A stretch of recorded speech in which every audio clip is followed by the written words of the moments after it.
물론 여긴 국민 라디오.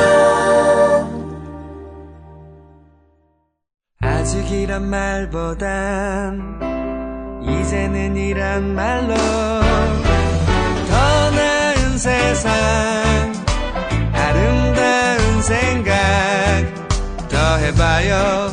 민주노총과 함께.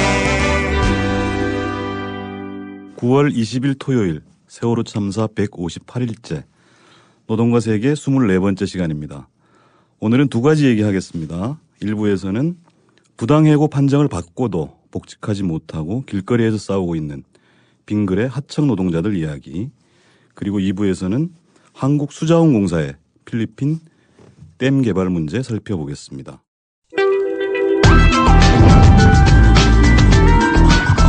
김승현 한화그룹 회장이 오늘 열린 첫 공판에서 피해자들을 청계산으로 데려가 본인이 주도적으로 많이, 그리고 복싱처럼 여러 번 때렸다고 말했습니다.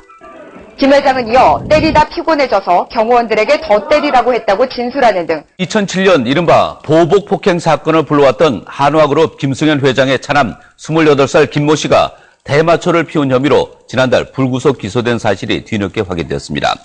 김승현 한화그룹 회장의 차남 김동원 씨가 조만간 한화그룹에 입사해 경영 수업을 받을 예정입니다. 경기도 남양주에 있는 빙그레 아이스크림 공장에서 화학물질 폭발 사고가 났습니다. 한 명이 숨지고 3명이 다쳤으며 암모니아 가스도 대량 유출됐습니다. 지난 2010년 보궐선거로 국회의원에 당선된 빙그레 김호연 회장. 빙그레는 10수년 동안 회장의 딸 회사에서 바닐라 향 원료 등을 수입해왔다. 미국에 있는 딸 회사와 서울의 아버지 회사가 무역 거래를 해온 것이다. 빙그레 김호연 회장님, KBS 기자입니다. 시카고 회사의 정체는 무엇입니까? 오늘은 굴지의 식품업체인 빙그레에서 벌어지고 있는 일들 살펴보겠습니다. 공공운수노조 공항항만운송본부 정찬무 조직국장, KNL 물류 이재현 지부장님 함께하고 계십니다. 어서 오십시오. 안녕하십니까. 네, 반갑습니다. 예, 저는 공공운수노조 공항항만운송본부에서 조직국장으로 일하고 있고요. 전국 모든 곳에서 화물을 움직이는 항만의 하역도 될 수 있고요. 항공사에서 공항 화물 조업이 될 수도 있고, 내륙 운송이 될 수도 있고, 물류 창고가 될 수도 있는데요. 특수고용 노동자를 제외한 화물이 움직이는 모든 곳에서의 노동자들의 노동조합 건설과 그 노동자들의 권익을 향상하기 위해서 노력하는 업종본부 형태로 공공운수노조 안에 있습니다. 공항, 항만, 운송 어마어마합니다. 그죠? 가히 전략적이라 할 만한 그런 조직입니다. 이재현 지부장님. 네, 반갑습니다. KN 물류 지부장을 맡고 있는 이재현입니다. 제가 지난 88년에 빙그레에 입사해서 10년 가까이 빙그레에서 몸담고 일해왔습니다. 그 와중에 1998년 IMF 터지면서 저희 물류 쪽이 아웃소싱을 하는 과정이 왔는데요. 그 과정 중에서 저희가 피해자가 1차적으로 피해를 입게 되는데요. 저희는 빙그레가 큰 대기업이니까 빙그레가 니네 KNL 물류 가는 입장에서 똑같이 해주는 거니까 우리 말 믿고 가라. 그런 1차적으로 믿었는데 그런 와중에서 10년을 KNL 물류에서 근무를 해왔고요. 그 와중에 3년 지난 후부터 또 편법으로 또 소사장이 되는 또 말도 안 되는 또 개인 사업체를 만들어서 그걸 한 10년 가까이 해왔습니다. 요즘 그 와중에 저희가 빙그레 직원보다 입사 동기하고 연봉 차이를 비교해 보면 대략 한 2천만 원 정도 차이가 나는데도요. 그거를 감수하고 그래도 저희는 그래도 빙그레 직원이라고 생각하고 여태껏 근무를 해왔는데 작년 11월경에 그것도 아니 이제 도급사 전환을 시킨다고 이제 말이 돌길래 진위를 물어보니까 맞다고 그러더라고요. 그래서 이제 도저히 저희는 모르겠다. 하청에 지하청은 하지 말자. 우리 7명에서 조합원이 7명이지만 수차례 논의를 해왔고요. 옆에 조항만 조직국장 정찬무 씨지만 문을 두드렸습니다. 그래서 작년 11월 중순경인가 이제 조합을 설립해서 이제 지금까지 한 8개월 정도 지금 KNL 물류와 싸우고 있는데요. 뭐 안타까운 현실이죠. 대기업의 행포가 어마어마하고요. 힘없는 자가 이기는 세상이 돼야 되는데 진짜 힘 있는 사람이 사는 세상이 돼서 진짜 안타깝다고 생각합니다. 제가 이 계통은 좀 아는데요. 예. 저도 왜냐하면 사회생활을 사실은 지게차 운전으로 시작을 했어요. 부산에 어떤 주물 공장에 취직을 했는데 당연히 정규직인 줄 알았죠. 알고 봤더니 그 회사에 정규직으로 일하던 지게차 기사 2분한테 퇴직금 쪽으로 지게차를 한 대씩 준 거예요. 소사장이 된 거죠. 그러니까 소사장 밑에 나는 기사로 첫 직장을 시작했었어요. 그래서 그런 구조를 뭐 어느 정도는 아는데 빙그레 같은 굴지의 대기업에서 이제 이런 그 비정규직화, 하청화, 그래도 하청에 또 하청화 이런 일들이 벌어졌다는 것이잖아요. 예. 우리가 작년 남양 유업 때문에 이제 슈퍼 갑질 이런 얘기를 많이 하는데 빙그레도 만만치 않더라고요. 지금 뭐 제가 뭐 다는 아는 얘기는 아니지만 기사들 이제 제품 이제 운송하는 기사들 말씀 들어보면 일단 돈을 무조건 줘야지 물건을 아침에 갖다 주는 거지. 뭐 대리점 사장이 돈을 안 주면 무조건 빙그레 측에서는 제품을 안 준다고 이렇게 기사분들한테 들었거든요. 직접 제가 경험한 건 아닌데 그런 게 뭐 비일비재한가 봐요. 제가 제품 아침에 출하하는 거 보면 많은 물량이 나가던데도 안 나가는 경우가 많거든요. 그 다음날 물어보면 대리점에서 물건값이 안 들어와서 뭐 기사한테 물어보면 그런 경우가 종종 있거든요. 아, 이게 그 뭐죠? 이런 식음료품, 제과 이런 쪽은 당연히 또 대리점에 대한 슈퍼 갑질들이 보편적으로 벌어진다고 보면 되겠네요. 그 연말 되면 또 이렇게 왕창 밀고요. 그냥 물건이 안 나가는데도 말일 되면 자기들 이제 영업 실적 때문에 100박스밖에 안 나가는데 막 500박스 이렇게 푸시를 합니다. 연말 되면. 말일 되면.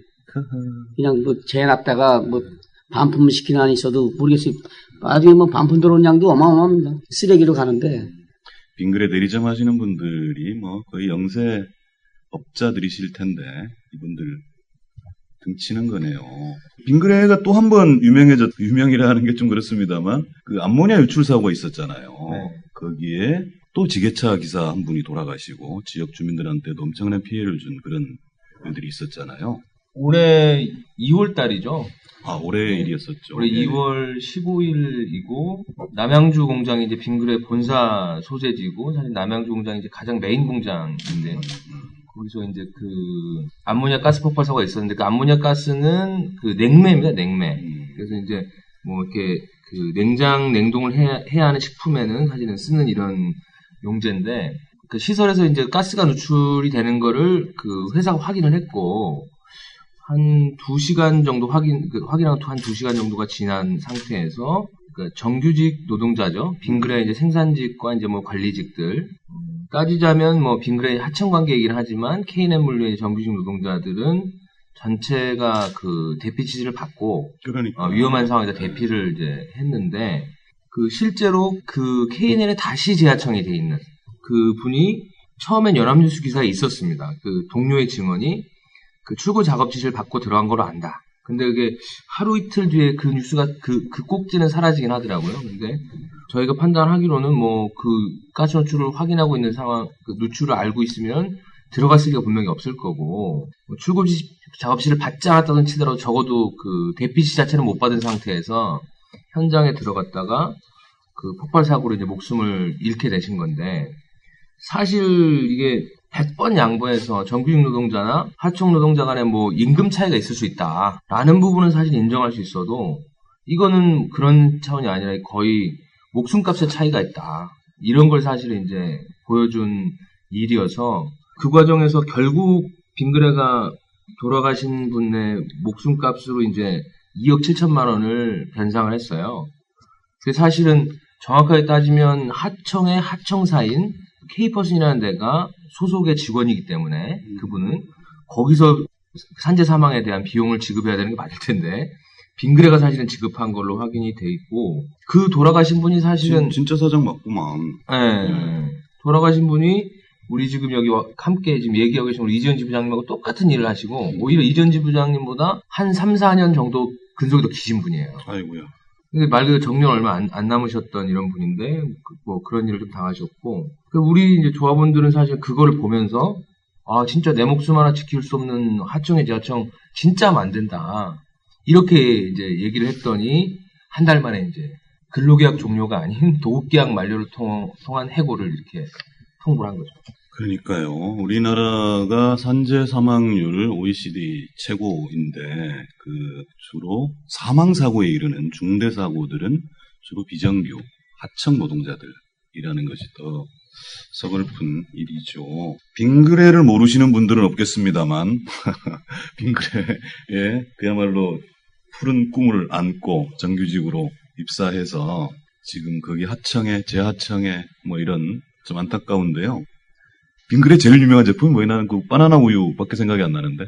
그러니까 빙그레를 간단하게 좀 설명을 드리면 이게 원래 그 한국 화약이죠. 그러니까 한화그룹의 전신이 이제 거기서 이제 아들이 나눠 가진 건데 실제로 이제 지금 빙그레 회장인 김호연 씨는 빙그레 하나 이제 그 아버지로부터 물려받은 거고 지금 하나그룹의 그 총수인 김승현 씨는 빙그레를 뺀 모든 걸 사실 이제 그 소유를 해서 이게 꽤나 그 인터넷상이나 뭐 보도에도 됐던 뭐 형제난 이런 게 이 집안에서도 있었고 뭐 그런데 이제 그 과정에서 그 결과적으로 뭐 최종적으로는 뭐 화해에 도달했다 뭐 이런 얘기 뭐 기사들도 있긴 있는데 어쨌든 그 하나그룹의 김승현과 형제가 간인 김호연 씨가 이제 빙그레 이제 그 소유주고요. 여기가 그 식품업계에서 첫 번째, 두 번째를 꼽는 것 같지는 않습니다. 근데 이제 그 분명히 다섯 손가락 안에 들어가는 수위의 이제 식품업계고, 뭐, 많은 흑자 기록하는데, 저도 이 빙그레이를 이제 처음 보면서 알게 됐는데, 중국에 그 초코파이가 있다면, 한국의 이제 식품 수출품으로, 러시아에 꽃게랑이 있다. 그래서. 꽃게랑? 예, 그, 빙그레 과자. 만드는 과자인데요. 이 과자가 그 보드카 안주로 그렇게 러시아 사람들한테 인기라는 얘기더라고요. 아니 뭐 어쨌든 좋은 제품 만들어서 소비자들에게 판매하면 좋은 일이죠. 근데 이것이 종사자들이라는 노동자들에게 가혹하게 대한다면 그 역시 기업의 사회적 책임에 속할 겁니다. 가장 무능한 기업주가 뭐냐 하면 회사가 어려울 때 사람부터 자르고 보는 겁니다. 거기에 이제 첫 번째 희생 대신 우리 지부장님이신 것 같은데 앞에 조금 말씀해 주시긴 하셨습니다만 이렇게 하청 비정규직화되는 과정 조금만 더 설명 부탁드립니다. 저희가 이제 물류 쪽에 이제 공장이 이제 저희만 있는 게 아니고 김해, 논산, 도농, 강주 이게 4군데가 있습니다. 종업원도 꽤 많은데 물류 쪽도 꽤 많은데 저희 물류 쪽만 그 당시에 이제 피해를 봤죠. 말 그대로 똑같이 해주니까 너네 같이 가라. 똑같은 조건에 뭐 같은 화장실 쓰고 같은 밥 먹고 같은 통고버스 타고 다니는데 뭐가 틀리냐. 아무 걱정하지 말고 가라. 똑같이 해줄 테니까. 나중에는 이제 니네가 선택을 해라. 그만둘 것이냐 아니면 그거 받아줄 거냐 해서 이제 3년 정도는 이제 거의 피택이 가더라고요. 빙그레츠가 3년 정도 이제 3년이 지나다 보니까 이제 점점 이제 임금 차이도 나고 저희한테 대우해지는 것도 좀 그렇고 또 말도 안 되는 또 소사장이라는 걸 또 하나 만들어 놔서 그동안 이제 저희가 이제 어려우면 개인적으로 어려서 은행만 두드리기면 뭐 대출도 뭐 1금융권은 전혀 손도 못 내밀고요. 개인사업주로 개인사업주 밑에 돼 있다 보니까 뭐 대출은 뭐 1금융권 전혀 어렵더라고요. 그런 부분도 손해를 많이 봐왔고 지금 최종적으로 이제 도급사 전환, 완전히 말도 안 되는 이제 도급사 전환, 한 번을 속었는데 또 두 번까지 속었는데 3번까지 속으라고 이제 얘들이 이제 주장을 하니까 그럼 회사 측에, 지금 KNL 측에 얘기를 했습니다. 당신네들도 그런 좋은, 이게 도급사가 전환이 좋다 그러면 KNL 측도 가면 우리도 가겠다. 저 입장에서는. 좋은 회사라 그러면 마다할 필요가 뭐 있겠습니까? 근데 말 그대로 뚜껑 열어보니까 좋은 회사는 아니고. 이제 설명을 딱 했는데 이제 상여금 먼저 건드리더라고요. 상여금이 저희가 700% 했었는데 500% 삭감하고 200%만 주고 나머지 그 부분은 뭐 기본급을 전환시킨다는데 기본급으로 플러스해서 근데 따져보니까 말도 안 되는 얘기고 당신 같으면 가겠냐. 당신이 가면 우리도 가겠다. 말도 안 되는 얘기를 뭐 하길래 도저히 저희도 이제 지금 뭐 입사가 거의 25년 가까이 넘어서요. 심사숙고 저희끼리 미팅을 몇 번 했어요. 야, 진짜 도급사를 받아들일 거냐? 여기서 물러설 거냐? 진짜 끽소리 안 하고 갈 거냐? 한 번은 후회 없이 뭐 살고 싶어가지고요. 진짜 설령 깡통을 사는 안에 있어도 한번 불의에 한번 맞서보자. 7명에서 여기 투합해서 뭐 저기 옆에 있지만 우리 조직국장 미팅하에 몇 번 미팅을 했습니다. 뭐 춤에 뭐 힘든 길이다. 뭐 겪어보면 겁을 많이 주셨구나. 네, 그런 와중에 있습니다. 네, 그런 와중에서 지금 뭐 여태껏 뭐 말씀드렸지만 뭐 항상 좀 안타깝습니다. 예, 제가 좀 덧붙여 잠깐만 말씀드리면 일단은 그래서 이 한국노총 안 된다 이게 하나 이제 확인이 되고요. 지금도 있죠, 빙그레 노조. 예, 있습니다. 이번에도 뭐 개판으로 좀 선거도 개판 끝났고요. 오히려 도움이 되는 게 아니라 저희가 이제 폭발 사고 이후에 이제 뭐 남양주 공장 가서 선전전하고 안전 문제나 지역 주민 문제 뭐 얘기했더니 뭐 나와서 그 위원장이라는 분이 막 우통도 벗고 뭐 난리를 치시더라고요. 왜? 진해 상황에 자기 이제 밥줄이다. 그래서 정말 대놓고 이 양반아 사람이 죽었잖아 이렇게 큰 소리 쳤던 뭐 기억이 있는데. 진짜 너무한다. 아니 그 남양주 공장 암모니아 유출 사고는요 주민들한테 직접적인 위해가 됐던 거잖아요. 그거를 그래도 노동조합 이름을 단체에서 그 장이라는 자가 그러지 마세요 진짜. 참 우통 보는데 뭐 난감하더라고요. 때리진 마세요. 이제 하시던 말씀 계속 드려서 좀 설명하면 그 K&N물 그러니까 물류 부분이 그러니까 대기업군에서 물류 부분을 이제 아웃소싱하는 좀 이제 바람은 있긴 있었습니다. 그래서 아마 이제 그리고 이제 생산 라인이 직접적으로 있고 물류 유통망이 중요한 회사니까 뭐 한 부분으로 물류 부분을 자회사 하는 게 분명히 있긴 있는데 그게 사실 감춰져 있는 거는 이게 따지자면 삼성의 에버랜드 그리고 현대 글로비스 같은 거거든요. K&N 물류의 사실 100% 지분이 세 아들 김호연 씨의 세 아들 딸이 33.4% 두 명이 33.3%씩을 갖고 있어요.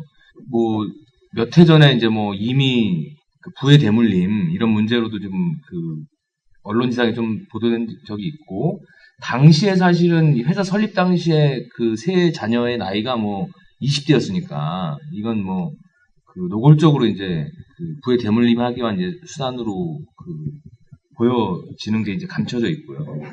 그러면서 자회사를 이제 운영을 하는데 요걸 다시 이제 뭐 아마 이제 대기업군이나 뭐 이렇게 종업원수라고 하죠. 그거를 이제 벗어나기 위한 방법으로 또다시 이제 소사장제를 한 거고, 우리 이제 조합원 분들께서는 나름의 그래도 이제 뭐 빙그레나 아니면 K&N 물류에 대한 멤버십을 이제 갖고 그간 일해왔는데, 회사가 다시 이제 또 세 번째로 무리하게 사실 인건비 절감하겠다. 이런 식의 이제 배신을 하고, 이제 거기서 사실 이제 노동조합을 결심하게 된 이런 계기가 좀 있는 것 같습니다.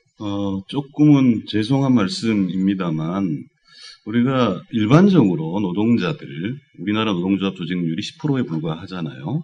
좀 더 일찍 노동조합 문을 두들겼으면 이렇게 악화되진 않았을 텐데 하는 아쉬움이 일단 있습니다. 청취자들께도 좀 드리고 싶은 말씀은요. 지금은 노동조합을 새로 설립하는 게 아니에요. 그죠? 초기업 노조로 그렇죠. 되어 있기 때문에 가입하면 됩니다. 가입하면 되고요. 그러고 나서 조직, 뭐 지부가 됐든 분해가 됐든 이렇게 편제하고 있으니까요. 전국 어디에서나 1577-2260으로 전화하시면 도와드릴 겁니다. 노동조합, 어쨌든 공항항만 운송본부, 앞으로 운송본부라고 할게요. 네. 운송본부에 가입하고 나서 우리 정찬무 조직국장님 말씀하셨듯이 순탄치 않았잖아요. 그죠? 회사가 재하청 추진했던 게 11월이고요. 작년? 예, 네. 작년 11월이고, 그때 이제 그러니까 홍보시장님 말씀하신 대로 이제 그때서야 이제 부랴부랴 오신 거죠. 전국에 10개 넘는 센터가 있는데, 지금은 이제 광주 공장에 있는 한 곳에서만 이제 민주노총의 문을 이제 두드리신 상황이고, 그래서 사실은 이제 다수가 같이 함께 만들어가는 이런 좀 투쟁을, 고용 보장을 좀 요구하지 못한 좀 상황이 있었고요. 우리 회사는 어쨌든 한 달 연말이면 소사장이 문을 닫는다. 뭐 이런 협박들을 하면서 하고 있으니까 우리는 이 문제 해결해라 라는 것들을 가지고 초반에는 이제 많이 싸웠는데, 그거를 회사가 이제 대응하기는 실제로 업무는 진행해야 되니까 계속 한 달짜리 도급계약 연장을 한 거죠. 아무리 비정규직을 하더라도 최소 뭐 6개월, 진짜 더 엽기적이라고 해도 3개월 이런데 한 달짜리를 12월, 1월, 2월 이렇게 이제 진행해 오다가 3월 25일에 도급계약 만료를 위한 해고를 당하신 건데, 좀 전에 말씀하신 그 한 달짜리 계약이라든가 또 노동조합이 만들어지면 그 회사 측은 교섭 의무가 있어요. 그죠? 네. 그래서 노사관계가 진행되는 것인데, 그냥 얼핏만 들어봐도 이거는 일단 부당노동행위고 노동관련법상 불법행위가 엄청나게 많을 것 같은데, 그런 것들은 어떻게 진행되고 있나요? 지난해 말에, 그러니까 어쨌든 우리는 K&N 물류 직원이다. 그러니까 우리 조합원들의 처음 뵀을 때도, 그리고 너무 뻔한 상황이니까요. 25년 똑같은 현장에서 같은 일을 했는데, 그래서 그거에 대한 진정을 제일 먼저 이제 불법 파견 내지는 이제 묵시적 계약 관계다라는 진정을 이제 가장 먼저 했고요. 그리고 실제로 아까 말씀드린 대로 한 달짜리 도급계약 연장은 정말 피말리는 고용불안이거든요. 한 달짜리 연장을 하면 15일 정도는 그래도 그냥 좀 잊어먹고 일하다가 나머지 15일이 되면 이거 어떻게 되는 거야 다음 달에는. 이걸 이제 계속 반복하는 일이어서 이제 그거에 대해서 그러니까 이 문제를 제압하려면 어쨌든 그 합법적인 파업권이라도 확보해야 되는 게 맞지 않겠냐라는 좀 고민이었고, 그래서 원청인 K&N 물류, 그리고 명목상에 이제 하도급 회사인 이천물류라는 그러니까 소사장이죠. 여기를 상대로 교섭 요구를 넣었습니다. 진짜 어처구니 없는 일은, 원청은 25년 부려먹을 때는 사장님이다가 교섭 공문에 누구세요 이러는 거죠. 모르는 사람이다. 우리 회사와 관계없다. 미치겠네 진짜. 네. 그리고 이제 하총은 사실은 소사장이기 때문에 거의 K&N 물류의 100% 지시를 받아서 움직이는 건데, 뭐 교섭을 이래저래 이제 회피하려고 하다가 뭐 결국 그게 교섭 혜택이나 이렇게 문제가 된다는 것은 확인이 되니까 아주 형식적으로 이제 교섭에 나오는 거죠. 그리고 고용 문제와 관련해서는 그건 자기 뭐 권한도 아니고 뭐 자기랑 얘기할 부분이 아니다. 결국 형식적으로 4차례 5차례 교섭하다가 지방노동위원회에 이제 갔죠. 파업권을 확보하기 위해서 이제 쟁의 조정을 해달라. 그랬더니 또 지방노동위원회도 참 법제도가 잘못돼 있다는 걸 여실히 보여주는 게, 이거는 뭐 교섭 대상이 아니고 교섭 내용이 미진하니 다시 교섭해라. 뭐 이런 한 달짜리 도급계약 연장으로 피를 말리고 있는 사람들을 상대로 이런 결정을 내려서 그때 저희가 막 성질 부리고 퇴장을 했습니다. 그런 상황들이고, 다행스럽게도 진정이 대단히 오랜 시간이 걸려서 6개월 만에 그러니까 고용노동부 성남지청에서 판결을 내렸어요. 묵시적 계약 관계. 그러니까 원래 K&N 물류가 실제 사장이고 소사장은 그냥 형식적인 명목상의 이제 뭐 반장 역할에 지나지 않기 때문에 그냥 계약 관계가 성립되어 있는 것이어서 뭐 불법 파견 문제는 더 다룰 필요가 없다. 그럼 이제 그런 내용은 결국 도급계약 만료에 의한 해고가 무효이고 당연히 원복직해야 된다는 취지의 이제 판결을 고용노동부가 이제 내린 거죠. 원직복직이라면 K&N 물류 원직복직이라는 그렇죠. 건 그런 거잖아요, 그렇죠? 어쨌든 예컨대 우리가 이제 화물연대의 경우에는 특수고용 노동자라고 해서 아예 이른바 노조법상 근로자로서의 인정도 못 받고 있는 상태인데, 지금 우리가 얘기하고 있는 K&N 물류의 운수 노동자들은 어쨌든 근로자로서는 인정돼 있는 상태이고 심지어 부당 해고라는 것도 확인이 된 거지 않습니까? 네네. 그렇다면 원직복직이 돼야지. 왜 안 시키죠? 지금 안 되고 있는 거잖아요. 예. 왜 안 한답니까? 뭐 실질적으로 사장이 K&N 사장 오교성인데 칼자리 지는 사람은 빙그레 김호연 회장 같고요. 김호연 회장이 빨리 풀어야 될 것 같습니다. 말 그대로 오교성인 바지 사장이고요. 그런 면에서 지금 나름대로 뭐 빙그레 쪽도 지금 뭐 배재동 정도 와서 월수금 집회하고 있지만 빨리 해결할 수 있는 방안은 빙그레 회장이 빨리 해결할 수 있는 방법이 있는 것 같습니다. 저희가 이제 기다린 판결이 사실은 나온 거잖아요. 네. 어떻게 6개월이나 걸려서 이미 그때 해고가 넉 달째였고 판결이 나와서 당연히 그 K&N 물류에게 빨리 이 문제 복직할 수 있는 논의를 하자라는 이제 공문을 보냈어요. 그 노조가 이제 실제로 아까 이제 홍보실장이 말씀하신 대로 그 노동조합법상의 노사관계가 성립됐다. 이제 이게 노동부가 확인해 준 그 내용이다.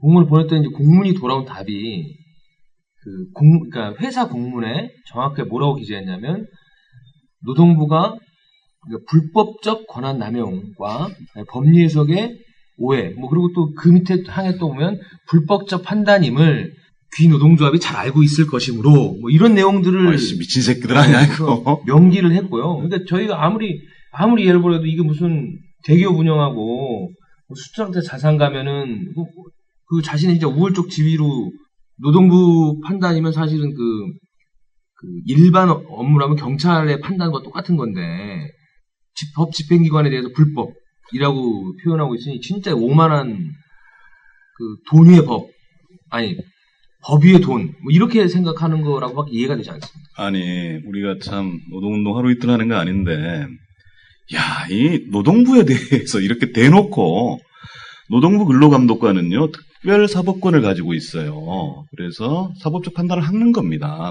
노동 문제에 관한 하는 그거에 대해서 아니 그게 부당하다고 생각한다면 이의 제기를 하든지 해야지 공문으로 불법적 판단임을 귀노조도 잘 알고 있을 것이므로 이거요 우리 근로감독관님들 그다음에 노동부에서 이런 거 묵인하지 마십시오.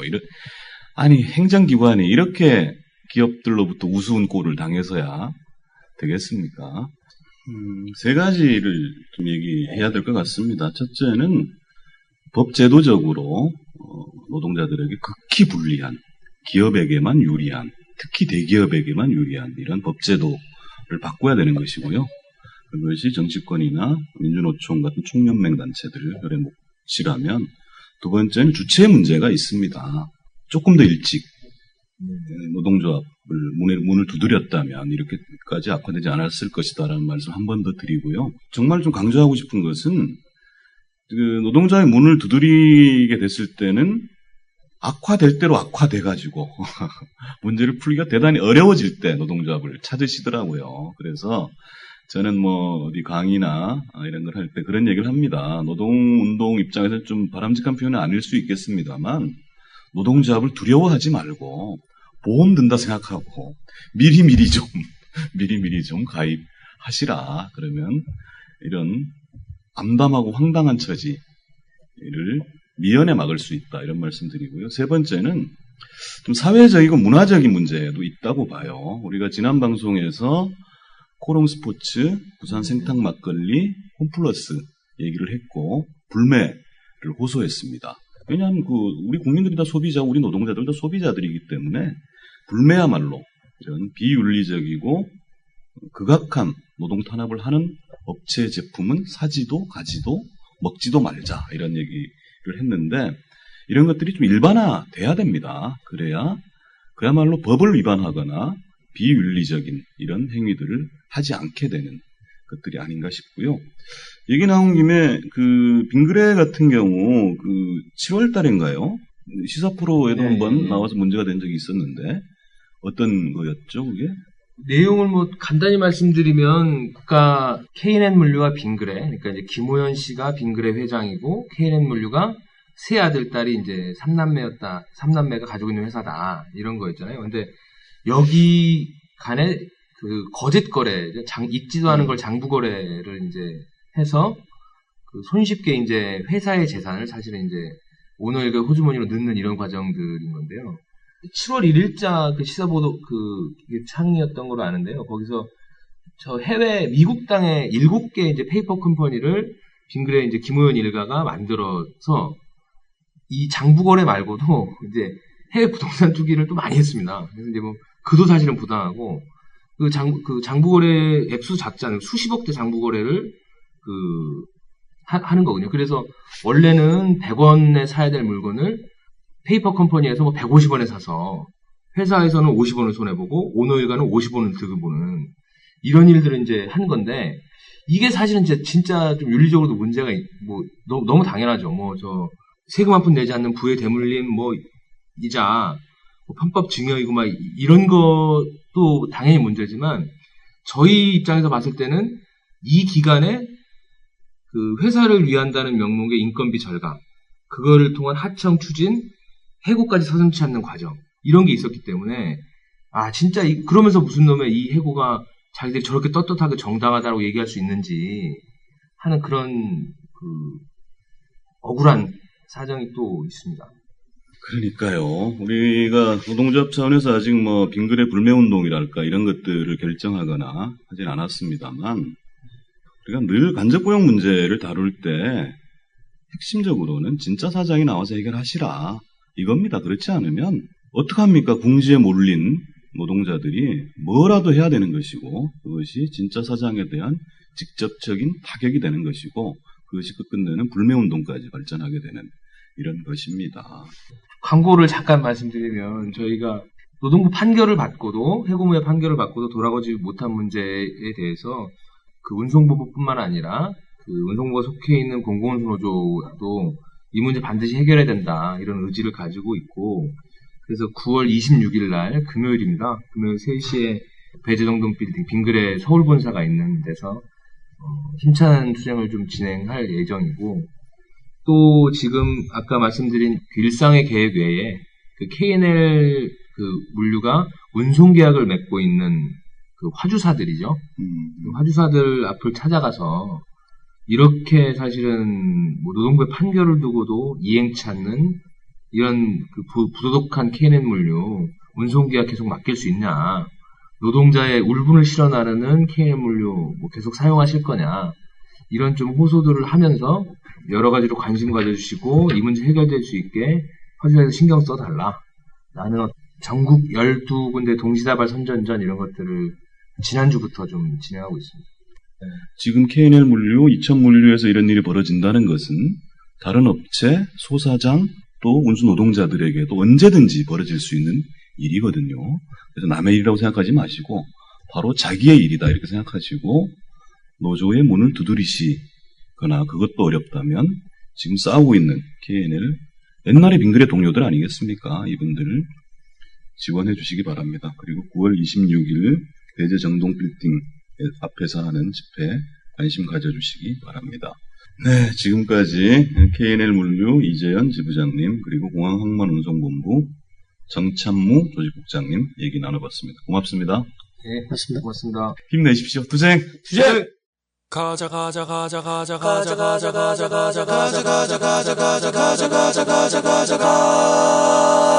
세계화 노동 세 번째 방송입니다. 지난달에는 저임금과 열악한 노동 환경을 쫓아 방글라데시로 간 한국 기업들이 어떻게 국제노동기준을 어기는지 이에 맞서서 방글라데시 노동자들은 어떻게 투쟁하는지 살펴보았습니다. 그런데 이렇게 더 이윤을 남기기 좋은 곳을 쫓아서 해외로 진출하는 것이 민간 기업뿐만이 아니더라고요. 공기업 역시 더 느슨한 규제를 찾아 나서고 있습니다.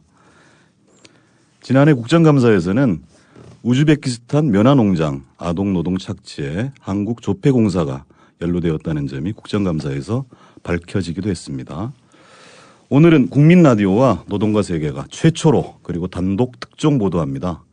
한국수자원공사가 필리핀에서 댐 건설을 하고 있는데요. 어떤 문제가 있는지 필리핀 현지에 직접 다녀오신 국제민주연대 세 분 활동가 모시고 얘기 나눠보겠습니다. 어서 오세요. 네, 안녕하세요. 네, 반갑습니다. 소개 부탁드립니다. 네, 저는 인권과 평화를 위한 국제민주연대, 줄여서 저희가 국제민주연대라고 말씀드리고요. 에서 일하고 있는 사무국장 최미경입니다. 반갑습니다. 반갑습니다. 네, 저도 국제민주연대에서 일하고 있고요. 강은지라고 합니다. 네, 반갑습니다. 네, 저는 국제민주연대 활동가 박수연입니다. 반갑습니다. 네, 오늘 원래는 민주노총 류미경 국제국장님이 함께 하셔야 되는데 싱가포르에서 발이 묶였습니다. 네. 여기서 발이 묶였다 하면 대단한 사건은 아니고요. 항공편을 구하지 못해서 못 오셨어요. 그래서 원래 함께 하기로 했던 굉장히 거창합니다. 인권과 평화를 위한 국제민주연대. 거의 뭐 좋은 거는 다 들어가. 제가 신자는 아닙니다만 그 프란치스코 교황님 오시고 나서 그야말로 가슴에 새기고 있는 이야기가요. 잘못된 경제 모델에 맞서 연대를 세계화하라 이런 말씀을 하셨어요. 진짜 그런 일을 하고 계신 분들이시네요. 그죠? 국제민주연대 소개 부탁드리겠습니다. 네, 저희 단체는 2000년에 공식적으로 창립을 한 인권단체입니다. 저희가 크게 하고 있는 이제 대표적인 일은 가장 첫 번째는 기업과 인권이라 그래서 이제 신자유주의 세계화가 되면서 과거와는 달리 기업과 관련된 인권 문제가 많이 발생하고 있습니다. 특히 그 중에서도 저희 한국도 거의 세계 12, 11위에 해당하는 경제 대국이 됐기 때문에 해외로 많이 투자를 나가고 있는데요. 그 과정에서 인권 침해 문제, 특히 대표적으로 노동 탄압 문제가 많이 일어나고 있습니다. 이런 것들에 대해서 대응하고 한국에도 알리고 또 현지에 있는 노동자분들하고 연대도 하고 이런 활동을 가장 대표적으로 하고 있고요. 또 두 번째로는 아시아의 인권과 평화에 대해서 저희가 연대하고 대응하는 일들을 하고 있습니다. 국제민주연대 그리고 15년째입니까? 14년째인가요? 네, 내년에 이제 15주년을 맞게 됩니다. 일단 단체 이름으로는 이제 어마어마한 글로벌스러워 보이는데 작은 인권단체입니다. 저희들도 많은 도움 받고 있는데요. 민주노총하고는 어떤 일들을 같이 하고 계시죠? 민주노총하고 저희가 같이 활동한 지는 뭐 굉장히 오래됐습니다. 그 10년 이상이 됐고요. 네. 왜냐하면 저희가 대부분 대하는 인권과 기업과 관련된 문제들이 대표적으로는 노동 문제가 많습니다. 그렇죠. 예. 특히 이제 아시아 쪽에 나가 있는 한국 기업에서 대부분 노동조합을 인정하지 않으려고 하는 게 가장 큰 문제입니다. 그래서 노조 결성을 하려고 하거나 하면 여러 가지 문제들 방해를 하거나 이런 일들이 많기 때문에 저희가 노동 문제라서 민주노총과 연대를 또 오랫동안 해왔고 또 현지 해외에 직접 일하고 계신 노동자분들도 한국에 자기 이제 해당 본사에 노동조합이 있느냐 이런 거 많이 물어보시거든요. 그래서 민주노총과 저희가 아주 10년 이상 노동과 기업, 인권 문제 이렇게 해서 연대를 하고 있습니다. 네, 굉장히 고맙게 생각하고 있습니다. 저희도 감사합니다. 우리 방송이 노동과 세계잖아요. 근데 지난달에 급조를 했어요. 세계화 노동이라고 한 달에 한 번씩은 이 국제적인 문제들 좀 다뤄보자 이런 차원에서 지난달에는 방글라데시의 마문 님이 직접 출연하셔가지고 얘기해 주셨고요. 오늘 필리핀 이야기인데 직접 다녀오셨죠? 세 분이 함께 갔다 오신 건가요? 네, 그렇습니다. 세 분만 가시기에 힘드시진 않으셨나요? 저희 일단은 글쎄요, 아마 지금 말씀하시는 게 좀 여자분 세 분 혹시 이런 의미이신지 저는 그렇게 물어보진 않았습니다. 네, 혹시 그런 의미셨다고 하더라도 노동자들을 만나서 이야기하는 데에는 오히려 우리가 여자 셋이었다는 게 굉장히 도움이 많이 됐어요. 또 필리핀 같은 경우는 대부분의 그 공장들이 소규모 또 아니면은 전자 부품이나 의류 같은 거 만드는 하청 공장들이 많거든요. 거기 노동자들이 또 대부분 그 어린 여성들이에요. 그래서 더욱 편하게 접근할 수 있는 부분이 많이 있었고요. 그럴 수 있겠네요. 네. 한 가지 어려움이 있었다면 저희가 활동가가 3명인데 3명이 한꺼번에 열흘 이상 사무실을 비우면서 국내에서 사무실 활동이 거의 마비가 된 그런 어려움은 있었습니다. 저는 좀 많이 키워주려고 그랬더니 실토를 하시는군요. 조직 규모를. 네, 도움이 필요합니다. 저도. 자, 이게 작년 국정감사에서 앞에 잠깐 소개드렸습니다. 이제 정의당 박원석 의원이 우즈베키스탄 문제, 소년 노동 착취, 아동 노동 착취죠. 폭로했고, 지금 이게 조폐공사가 관련됐었단 말이죠. 그렇죠. 이 공기업들이 문제가 되고 있는 것인데, 이번에는 수자원공사 얘기잖아요. 그죠? 네. 좀 소개 부탁드립니다. 수자원공사 관련된 부분이 이제 필리핀의 안가댐이라는 댐과 관련된 부분인데요. 필리핀 불라칸 지역이라고 마닐라에서 차로 한 2시간 반 정도 걸리는 지역입니다. 근데 이곳에 안가댐이라고 오래전부터 이렇게 계속 운영이 되어 오고 있었던 댐이 있어요. 그래서 이 댐에서 마닐라 시민들이 먹는 물의 97%가량을 이 댐에서 공급을 한다고 합니다. 그래서 이런 안갓댐이 있는데 이 안갓댐이 그전까지는 국영전력회사에서 그 발전기에서 전력을 생산하는 역할을 했었어요. 근데 그 발전 설비를 수자원공사에서 매입을 한 겁니다. 그래서 일단 인수 계약은 지금 체결이 인수 합의는 됐고요. 그래서 최종 계약 체결을 앞두고 있는 그래서 곧 최종 계약이 체결되면은 곧 운영에 들어갈 그런 곳인데 이 그 안갓댐과 관련해서 이제 여러 가지 문제들이 지적이 되고 있는데 사실 저희도 이 부분에 대해서는 필리핀에 가기 전까지는 잘 몰랐었어요.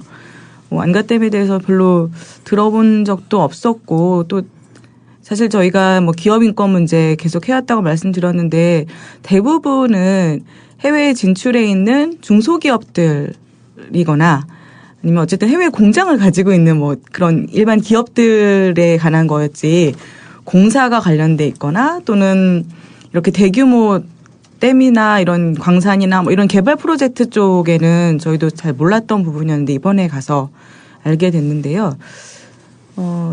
기본적으로 필리핀 현지에서 한국 수자원공사가 안갓댐을 인수하는 부분에 대해서는 이렇게 말씀하셨던 것처럼 이제 민영화 관련된 쟁점이 하나가 있고요. 얼핏 들어봐도 국영이었던 것이 네. 민영화되는 그렇죠. 그런 단계인 것 같긴 하고요. 네, 그래서 지금 필리핀이 필리핀 국가전력공사에서 하던 전력 사업을 거의 70% 정도를 다 민영화시킬 계획으로 추진을 하고 있는데 그 일환으로 이제 수자원공사가 안갓댐을 민영화하는 그 과정에 들어가게 된 거라고 볼 수 있고요. 필리핀은 2001년에 그 민영화 법이 제정이 되면서 이 전력 산업이 민영화가 됐다고 해요.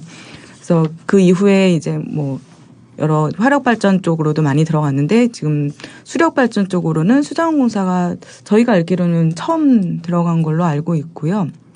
필리핀 발전소 민영화 과정에서 네. 외국 자본으로는 그렇죠. 한국수자원공사가 처음이다. 네, 수력 발전 쪽으로는요. 화력 발전은 이미 한전에서도 들어가고 또 여기저기서 좀 들어가서 화력 발전소를 기존에 운영되던 것을 인수를 하거나 아니면 새로 건설하거나 이런 식으로 들어간 걸로 알고 있고요. 수력 발전은 수자원공사 처음인 걸로 알고 있습니다.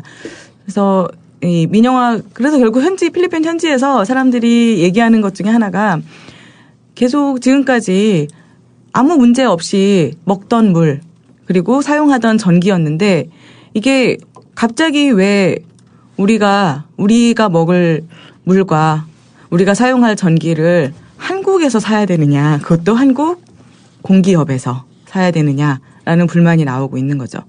근데 이런 민영화 관련된 부분 외에도 또 다른 심각한 문제들이 이번에 가서 확인이 됐는데요. 지금 이 안갓댐이 굉장히 수명이 좀 오래된 댐이에요. 그래서 필리핀에서도 이 안갓댐 이제 보강 공사가 필요하다든가 이런 얘기들도 많이 나오고 있고 또 이곳이 이제 몇백 년에 한 번씩 지진이 일어나는 지진대에 위치하고 있다. 그래서 위험하다. 그래서 보강공사가 필요하다. 이런 얘기들이 있어요. 그래서 필리핀 현지 언론 보도에 따르면은 이 보강공사를 할 재력이 필리핀 정부에 없어가지고 그 부담까지 같이 지어줄 수 있는 곳으로 판매한 게 수자원공사가 아니냐. 이런 얘기까지 나오고 있을 정도거든요. 그리고 저희가 이때 이 필리핀 이 지역을 방문했던 게 지난 8월 20일이었는데요. 바로 그 5일 전에 이 지역 안갓댐 주변, 그러니까 안갓댐이 갖고 있는 그 하천 하류 지역에 사는 주민들한테 강제 퇴거 명령서가 떨어졌대요. 그래서 8월 15일 날 강제 퇴거 명령서가 떨어지고 그래서 한 달 내로 다 지금 살던 곳에서 나가라. 한 달이요? 네. 그래서 원래는 9월 15일이 기한이었죠. 그러게 이미 지났네요. 아니 제가 이게 정보가 없어서 그렇긴 한데 이게 있던 댐이라는 거잖아요. 그렇습니다. 근데 왜 퇴거를 그것도 한 달 만에? 네. 그래서 이게 지금 뭔가 그 수자원공사가 이 댐의 자산을 매입한 것과 관련이 있지 않느냐라는 의혹이 당연히 필리핀에서 제기될 수밖에 없는 상황인 거죠. 그리고 또 이번에 이제 뭐 철거 대상이 된 사람들 같은 경우도 그 지역에서 수십 년 동안 아무 문제 없이 살아온 사람들이었거든요. 그런데 갑자기 필리핀 정부에서 댐이 뭐 균열이 있어서 붕괴 위험이 있다. 그럼 하천이 범람할 수 있어서 위험하다. 그러니까 이 지역에서 다 나가라. 이렇게 된 거거든요. 그러니까 이 사람들 생각에는 해당 인원은 어느 정도 된다고 그래요? 그 저희가 그때 확인한 거로는요. 일단은 작년 10월에 1차 철거가 한 번 있었고요. 네. 그리고 저희가 방문했을 때 확인했던 거로는 2차 철거 대상자가 1,800가구라고 들었어요. 그러면 가구로 1,800가구요? 네. 어휴, 이게 무슨 일이래? 아니, 그렇죠. 댐을 진짜 몰라서 저도 네. 이제 말씀드리는 건데 우리나라에도 뭐 7, 80년대 수력 댐들이 많이 건설됐었잖아요. 네.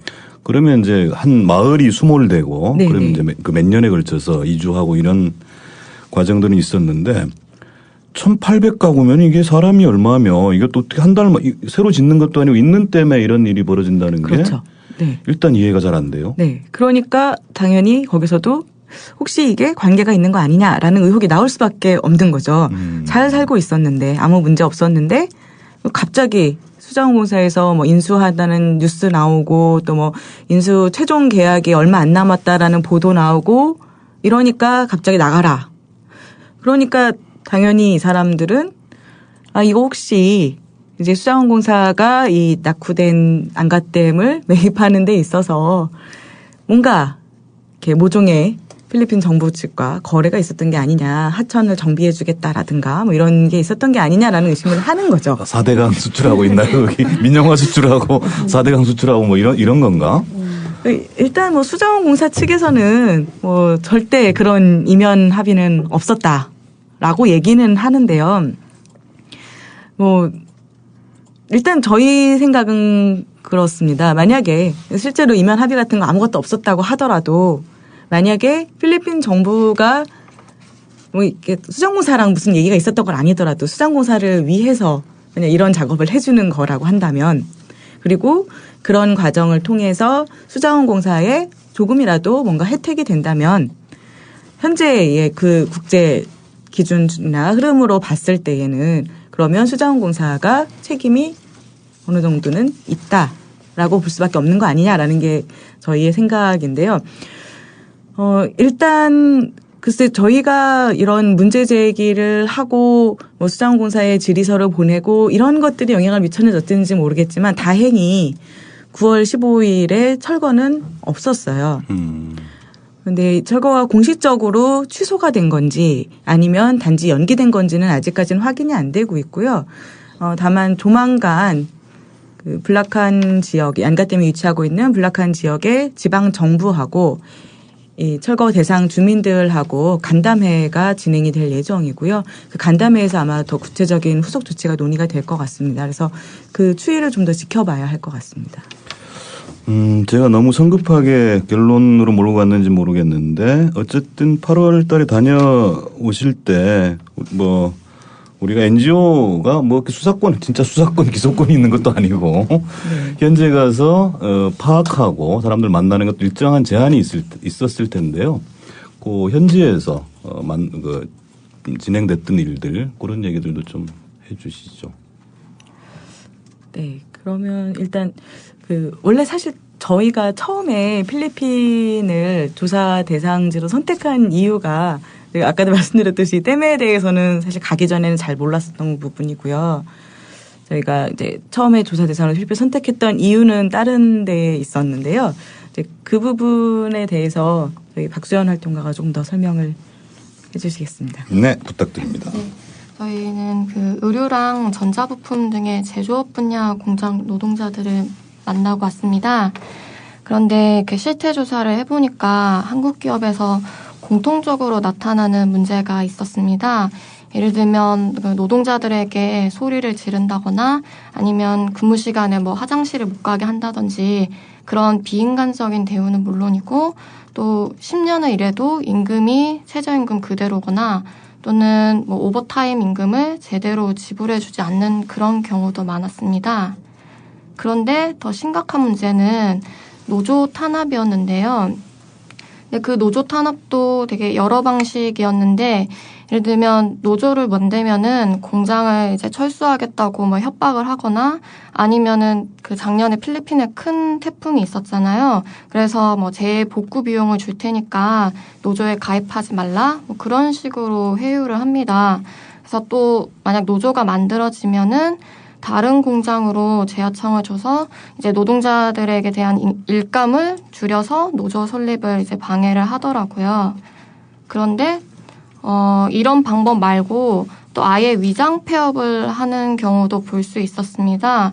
그래서 저희가 전자부품을 생산하는 꽤 큰 기업의 노동자들을 만났었는데요. 여기가 어떻게 했는지 보면은 이게 공장 측에서 일감이 줄어서 위장 폐업을 해야 한다고 공고를 내렸어요. 네, 그리고 나서 노동자들한테는 그 자진 퇴사를 하면은 퇴직금을 주겠다. 그렇게 해서 그 공장의 노동자들이 한 1,000여 명 정도 되는데 그 전원이 퇴사를 하였습니다. 아, 이미 종료돼 버렸다고요? 퇴사를 했다고요? 네, 퇴사를 했고요. 네, 네, 그렇게 하고 이제 공장이 철수가 이제 폐업이 됐는데, 그런 다음 5일 뒤에 다시 아무 일이 없었다는 듯이 공장 문을 열었어요. 이런. 네, 그러면서 그때 필리핀 노동부에다가 다시 통지를 한 거예요. 이 공장에서 그 폐업 계획을 철회한다고요. 노동자들은 이미 다 자진 퇴사를 시켜놓고. 기가 막힌다. 일단 요 업체 이름은 지금은 네, 저희가 좀 더 확인이 되면 말씀을 드리도록 하겠습니다. 왜냐하면 저희들 어쨌든 한국 기업이 필리핀에 가서 일을 저지르고 있는 건데 필리핀 노동자들에게 조금이라도 도움이 돼야죠. 그죠? 폭로 자체가 네. 중요한 것이 아니라 그 본사의 뭐 노조가 어쨌든 그 이후 일들은 함께 좀 풀어나가기로 하고. 네, 계속 말씀해 주시죠. 근데 진짜 나쁜 놈들이네. 말이 돼 이게. 그렇죠. 네. 근데 사실 기업 입장에서는 이렇게 해도 그 주문량이 줄지를 않고 또 이름만 바꿔도 새로 공장을 세운 것처럼 돼서 이제 또 초기 몇 년간은 면세 혜택 같은 거를 받을 수 있어서 사실 손해보는 게 없다고 할 수 있습니다. 그래서 이런 식으로 민주노조가 이제 들어서는 것을 차단을 하는 거죠. 그래서 저희가 또 가비태 공단에 그 한국 기업이 되게 많이 있는데요. 이 가비태 공단이 있는 로사리오 군의 그 군수님과도 면담을 했었습니다. 근데 그분이 이제 한국 기업이 다른 외국 기업들과 비교해서 특히 더 악재적이라고 behave 이러면서 이제 제발 좀 제대로 해달라. 직접. 제발 좀 제대로 해달라. 뭐 이렇게까지 말씀을 하시더라고요. 아이고 오죽하면. 네. 그리고 아까 지금 박수현 활동가가 얘기한 그 위장 폐업한 공장 같은 경우 1,000여 명에게 자진 퇴사하면은 퇴직금을 주겠다라고 했잖아요. 네. 단 한 명도 퇴직금을 못 받았어요. 이런. 네. 그리고 아까 얘기했던 것처럼 그 회사는 다시 노동부에다가 폐업 계획 철회한다라고 하고 지금 새로 노동자들을 뽑고 있습니다. 네. 그래서 그 1,000여 명 중에 100여 명만 다시 재고용됐어요. 네, 100여 명만 다시 재고용했는데 당연히 재고용자 중에는 노조는 한 명도 없죠. 저희가 그 공장이 왜 문을 닫아는 것 같느냐, 임금 문제 때문에 임금을 줄이기 위해서 새로 연 거냐, 그런 걸 물어봤을 때 그 노동자분들이 이제 밤새 이제 다른 공장에서 임시로 이제 일을 하고 오신 다음에 저를 만나 주셨는데, 노동자분들이 임금 문제가 아니다라고 보시더라고요. 임금이 높아서가 아니다. 왜냐하면 지금 필리핀 대부분의 공장들이 특히 한국 기업에서 몇 년을 일해도 임금이 같다는 겁니다. 10년을 일한 분들, 저희가 19년 일한 분들, 이런 분들 만났는데 최저임금만 준다는 거예요. 그러니까 자기가 10년 이상을 그 공장에서 일했어도 임금이 높지 않기 때문에 새로 시작하는 노동자들로 구성된 공장을 만든다고 해도 전에 있던 공장이 임금이 높아서가 결코 아니고, 단지 그렇다면 이유를 찾을 수 있는 거는 노동조합을 만들려고 했다는 그 시도 때문에 공장이 다시 문을 닫는 게 아닌가. 예, 그런 글로벌 노조 파괴 기업이구만. 네. 실제로 이게 너무 그 시기적으로 참 필리핀에서 저희가 조사를 하면서 항상 야, 이 시기가 정말 공교롭다 이런 것들을 많이 느꼈는데요. 이 공장들 같은 경우도 보면은 예를 들면 뭐 노조가 그 노조 신임 투표를 결성한 다음 날 아니면은 뭐 노조에서 단체 협상을 요구한 다음 날 아니면 노조가 노동부에 노조 등록을 한 다음 날 이런 식으로 폐업이 되는 거예요. 그러니까 그런 걸 보면은 이유가 다 이 노조에 반대하기 위해서 노조 활동을 막기 위해서겠구나라는 것밖에는 짐작할 수 있는 게 없는 거죠. 저희들 민주노총에서 국제연대를 할 때 예를 들어 뭐 삼성 재벌 문제 이런 것들과 관련해서 외국의 노동단체, 시민단체, NGO단체들 네. 연대를 하거든요. 저희들이 이제 도와달라고 요청하는 편인 것이고 그런 부분들은 특히 이제 필리핀 뭐 지난주에 소개했던 방글라데시 이런 데는 현지의 노동자들이 한국에 대해서 그리고 민주노총에 대해서 기대하는 바가 굉장히 커요. 그래서 우리가 무슨 뭐 섣불리 그걸 폭로하고 이렇게 해서 될 문제가 아니고 실제로 문제를 해결할 수 있게 하기 위한 노력들을 하고 있는 것이고 특히나 세 분은 이제 현장에 직접 가셔가지고 이런 조사 그다음에 면담 활동을 해 주신 거네요. 그 관련해서 이렇게 그 특히 필리핀 노동자들에게 한국에 있는 본사의 노동자들 또는 노조 아니면은 민주노총과 같은 그 노동단체의 힘이 더 필요한 이유 중에 하나가요. 필리핀 법에 있는 한계라고 할 수 있는데 필리핀에서는 노동법 위반 사항, 그러니까 예를 들면 사실 이런 위장 폐업 같은 경우 아니면은 원래 필리핀에서도 법에 의하면 폐업 30일 전에 노동자들에게 고지를 하도록 되어 있어요. 그런데 대부분의 공장들이 위장 폐업할 때는 당연히 이 30일 고지를 안 지키죠. 근데 그런 위반 사항이 확인이 돼도요. 필리핀 노동부나 정부에서 이것을 뭐 시정하라고 기업에게 요구할 수 있는 권한이 없어요. 그러니까 위반 사항을 확인하면 그걸로 끝이에요. 그러면 실제로 거기에 대해서 어떤 구제 조치를 받으려면 노동자들이 개개인이 다 소송을 내야 돼요. 예를 들면 퇴직금을 못 받았다. 그 퇴직금을 받고 싶다라고 할 때도 누군가가 대표로 또는 집단 소송을 낼 수 있는 게 아니라 내가 못 받았으면 내가 직접 소송을 제기를 해야 되는 거예요. 그런데 이 노동자들이 소송을 제기하려면은 평일날 근무 시간에 몇 시간 거리에 떨어져 있는 관청에 가서 신고를 해야 되는데 그 필리핀에 예를 들면 법정 휴가가 1년에 5일이거든요. 그런데다가 항상 그 초과 근로를 한단 말이에요. 토요일이나 일요일에도 심지어 근무를 하고. 그러니까 이 사람들이 소송을 할 수 있는 그러니까 서류 내러 갈 시간조차도 없는 사람들이 많아요. 그러면은 그리고 또 여기에다 소송을 한다고 해도 그 소송이 1년이 걸릴지 2년이 걸릴지 알 수 없는 거고요. 그러다 보니까 노동자들은 사실상 이런 어떤 위반 사실 확인 또는 뭐 소송 제기 이런 것보다는 회사하고 어떻게든 협상을 해서 내가 못 받은 임금 받고 내가 부당 해고를 당했으면은 다시 복직을 하고 이런 것들을 회사하고 같이 협상으로 해결할 수 있기를 원하거든요. 근데 그럴 수 있는 힘이 노조가 파괴됐으니까 없는 거잖아요. 그런 부분에 있어서 본사에서 한국에 있는 본사에서 또는 한국에 있는 노동자들이 힘을 보태준다면은 이 필리핀 노동자들한테는 지금 당장 닥쳐 있는 이 어려움을 해결하는 데 있어서 가장 큰 도움이 되는 거죠. 그러니까요. 연대 세계화가 얼마나 중요하냐 하면 그 한국 기업들이 우리 한국에서도 끊임없이 협박합니다. 노조 강성 노조 탓하잖아요. 강성 노조 때문에 해외로 공장 이전한다. 근데 해외에서 벌이는 짓들이 이런 짓들이란 말이죠. 그렇죠. 그래서 이런 부분들은 반드시 진짜 본보기로라도 한두 군데는 반드시 해결하겠다는 것이 저희 민주노총에서도 계획을 하고 있는 바입니다. 자, 다시 본론으로 돌아와서 제가 아까 말씀드렸잖아요. 국내 최초로 단독 특종 보도하는 수자원공사의 필리핀 댐 건설 문제. 현지에는 며칠 정도 가 계셨던 거죠? 네, 10박 11일로 갔다 왔습니다. 그 쉽지 않으셨을 거라고 짐작되는데 어떤 분들을 만났고 또 어떻게 조사, 면담 이런 거 하셨는지. 저희가 이제 해외 조사 나갈 때는 일단 현지 노동조합이나 현지 NGO의 도움이 가장 중요한데요.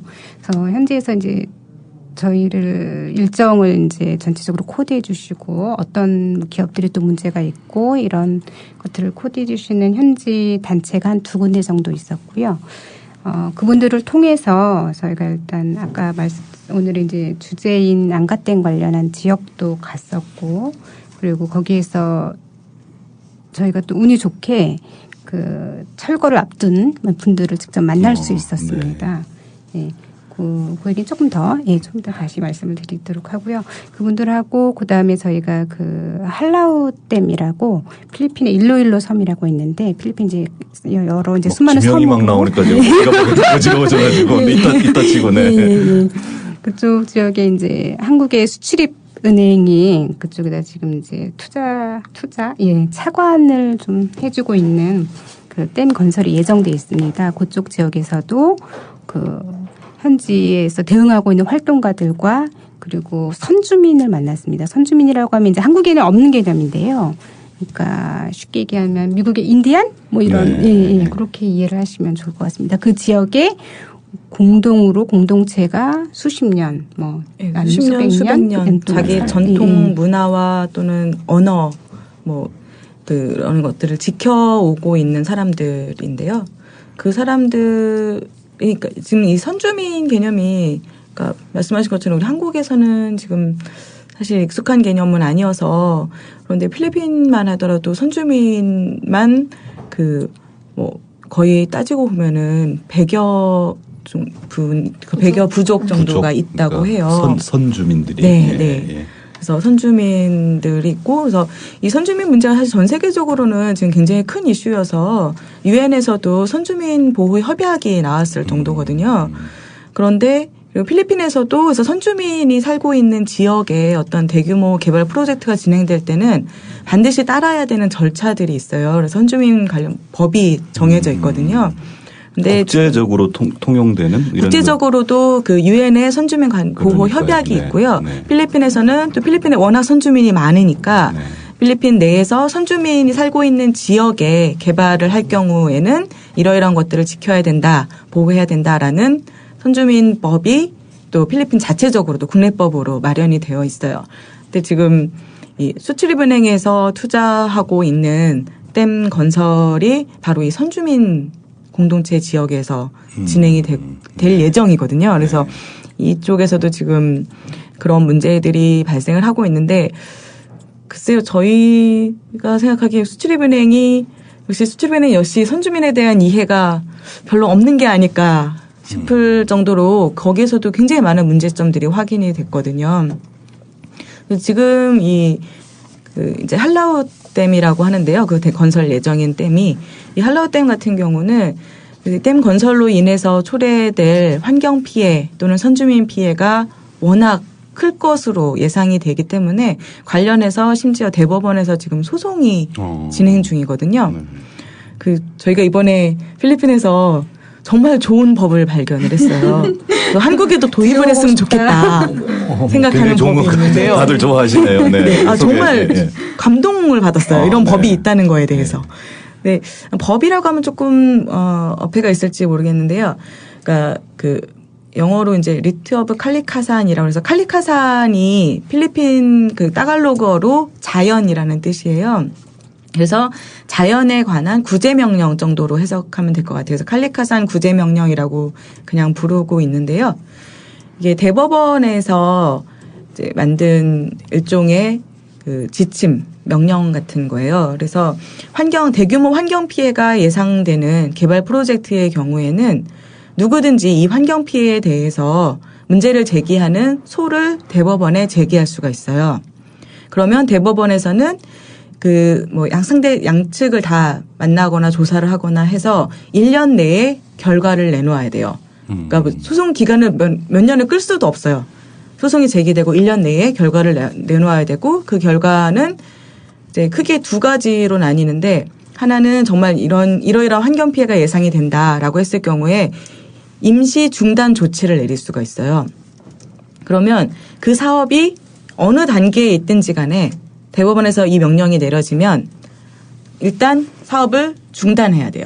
그리고 대법원에서 제기하는 환경 피해 관련해서 우려 사항들에 대해서 다 해명을 하거나 시정을 하거나 해결을 해야 돼요. 그래야만 사업 재개가 다시 될 수 있고요. 만약에 이런 문제들이 계속 해결이 안 되고 남아 있다고 하면은 대법원에서는 그 이후에는 영구 중단 조치를 내려요. 예. 그러면 사업 자체가 그 프로젝트 자체가 완전히 폐지되는 거죠. 근데 바로 이 지금 한라우댐에 그 수출입에서 투자한 한라우댐 건설 프로젝트가 이 법에 의거해서 대법원 소송 중이고요. 이번 달 안에 결과가 나올 것으로 예상이 되고 있고 상당히 주목되는 재판이겠네요. 그렇죠? 저희가 그 소송을 제기한 필리핀의 전 국회의원과 또 변호인단을 만나봤는데요. 이분들이 다 공통적으로 99% 승소를 예상한다고 말씀을 하셨어요. 수자원공사가 수출입은행. 수출입은행. 네. 그렇게 되면 수출입은행에서 그 투자하고 있는 이 프로젝트가 일단 최소한 임시 중단 조치가 조만간 내려질 것으로 예상이 되고요. 저희가 수출입은행에도 질의서를 보냈었는데 관련해서 수출입은행에서도 지금 이 문제에 대해서 인식을 하고 있고, 그래서 일단 기본적으로 수출입은행도 만약에 여기서 임시 중단 조치가 내려지면 중단하겠다. 중단할 수밖에 없는 거죠, 사실은. 대법원에서 이렇게 판결이 내려지면. 감동적입니다, 진짜. 예. 자연에 관한 구제명령 그리고 소송을 질질 끌지 못하게 1년 내에 결정을 내려야 한다. 저희가 갑자기 저 영화 아바타 나비족 예, 있잖아요. 맞습니다. 자연과 혼돈 뭐 이런 아름다운 광경이 그려지는데. 그게 대표적으로 선주민이라고 하죠. 선주민과 관련된 개발 문제가 아바타죠. 그러니까 제 상상이 비슷하게 만든 거죠. 네. 그리고 저희가 이 법에 관련된 또 하나 재미있는 거는 저희가 이 법에 대한 설명을 그 변호사분들로부터 1시간 동안 들었는데 저희도 워낙 낯설어서 그 소송을 제기할 수 있는 자격도 재미있는 게 하나 있더라고요. 네. 그러니까 보통은 왜 소송, 특히 뭐 환경 피해 뭐 이런 거 할 때 항상 그 문제가 정말 이게 나한테 피해가 있느냐 없느냐. 우리도 경험 있잖아요. 네, 그걸 입증해야 되잖아요. 도롱뇽도 등장한 적 있어요. 네. 근데 이 칼리카산 구제 명령에 의해서 소송을 제기할 때 그러니까 직접적인 피해를 입증하지 않아도 소를 제기할 수가 있어요. 피해가 예상이 되기만 해도. 그래서 심지어 그 변호사분들이 얘기하는 게 만약에 지금 당장 어떤 프로젝트로 인해서 나한테 피해가 없더라도 내가 뭐 조만간 아이를 가질 생각인데 그 아이가 성인이 될 때쯤에 이런 피해가 있을 수도 있다라고 하면 그 아이의 이름으로 소를 제기할 수도 있다고 합니다. 후손의 이름으로. 감동적인데요. 그렇죠. 네. 자연과 그 미래의 후손들. 네. 그러니까 지금 당장 피해가 없어도 피해를 입증하지 않아도 이때 가서 몇십 년 후에 피해가 있을 수도 있다라는 것만으로도 소를 제기할 수가 있어요. 참 비교됩니다. 이게 정리해고법이 어떤 거냐 하면요. 기업의 미래의 경영상의 어려움까지를 인정해 줘버리고 있어요. 근데 우리는 자연을 파괴하기 위해서 4대강 뭐 이런 게 대표적인 거 아닙니까? 그렇죠? 근데 자연에 관한 구제명령. 이게 뭐 다른 나라는 어떨지 모르겠습니다만 이거 하나만으로도 필리핀은 존중받아 마땅한 그런 정말 나라인 것 같습니다. 정말 감동적이었어요. 그리고 이걸 위해서 싸운 이제 환경단체들, 시민운동 단체들도 굉장히 존경했습니다. 물론 굉장히 아픈 역사 속에서 탄생한 법이더라고요. 이 법이. 그러니까 필리핀에 워낙 무분별한 대규모 개발 프로젝트들, 뭐 댐 건설, 광산 개발 이런 것들이 진행이 돼서 환경 피해가 너무 심해서 결국은 이런 법까지 생각해내서 미래에 있을 환경 피해를 조금이라도 예방하자라는 차원에서 나온 법이라서 좀 아픈 역사가 있긴 하지만 그만큼 그래서 이게 그 직접적인 피해뿐만이 아니라 간접적인 또는 예상 가능성만으로도 소를 제기할 수 있도록 하는 법이 나올 수 있었던 것 같아요. 그래요. 이게 참 안가댐 다시 얘기. 그렇다면 지금 수출입은행은 그렇다 치고 그럼 안가댐도 비슷한 케이스 이거 완전히 다른 건가요, 이쪽은? 네, 수자원공사 저희도 그래서 그거를 물어봤었는데 이 수자원공사에서 하고 있는 안가댐 같은 경우는 이미 건설이 되어 있는 거를 인수한 거잖아요. 그래서 이 개발 프로젝트 진행될 개발 프로젝트가 있는 게 아니어서 이거는 칼리카산 구제 명령의 대상은 아니라고 보고 있더라고요. 그래서 그런 쪽은 좀 어려울 것 같아요. 예, 이게 뭐 미래해와 자연 이런 것도 중요하지만 1,800가구 정도가 뭐 물론 아직 실행은 안 됐다고 합니다만 한 달 안에 뭐 떠나라 이렇쯤 되면 이거 생존의 문제가 될 것이고 네. 이분들의 저항도 만만치 않을 것 같은데요. 네. 1,800가구면은 그렇죠. 도대체 몇 명? 한 10,000명 가까이 되지 않나요? 그러니까 저희가 봤을 때 보통 한 가구가 저희가 그 이제 철거 예상지 중에 한 곳을 갔었는데 거기서 만나 보니까요. 이게 한 가구라고는 하는데 그 가구가 우리 생각하듯이 그냥 뭐 엄마 아빠 애 둘 뭐 이런 가구가 아니고요. 할머니부터 손자 손녀까지 다 모여 살고 이런 일족이. 집이 대부분이에요. 예. 네. 그러니까 사실 한 가구 인원이 뭐 적게 잡아서 4명 정도라고 할 수 있지만 많게는 뭐 10명이 훨씬 넘어가는 곳들도 많았거든요. 그러니까 정말 1,800가구면은 엄청난 사람들인 건데요. 뭐 대충 잡아도 어쨌든 7,000, 8천 그 명 정도는 해당해요. 근데 어쨌든 이분들의 당장 생존이 걸린 문제라면 당장 그냥 알았어요 할 리는 없지 않겠냐 하는 거죠. 그쵸. 이분들의 저항이나 혹은 뭐 그런 액션들은 어떤 것들. 거기다가 지금 이게 더 안타까운 부분이 이분들이 대부분 주거하고 있는 곳이 현재 하천변에 있는 그 정착지인 셈인데요. 그 예를 들어서 저희가 만난 사람들 같은 경우는 70년대에 필리핀에 뭐 대규모 홍수가 났을 때 자기가 원래 살던 지역이 수몰돼서 이쪽으로 이제 이재민으로 온 사람들인 거예요.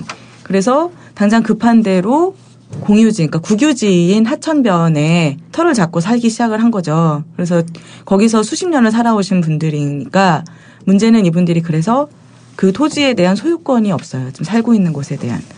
국유지에 살고 있으니까. 그래서 필리핀 정부에서는 토지 소유권이 없기 때문에 배상을 전혀 해줄 수가 없다는 입장이에요. 그래서 저희가 8월 20일 날 방문을 했는데 또 마침 그날 아침에 이 지방 정부에서 다녀갔다고 해요. 그래서 와가지고 9월 15일까지 나가라라고 하면서 가구당 이제 봉투 하나씩을 나눠줬는데요.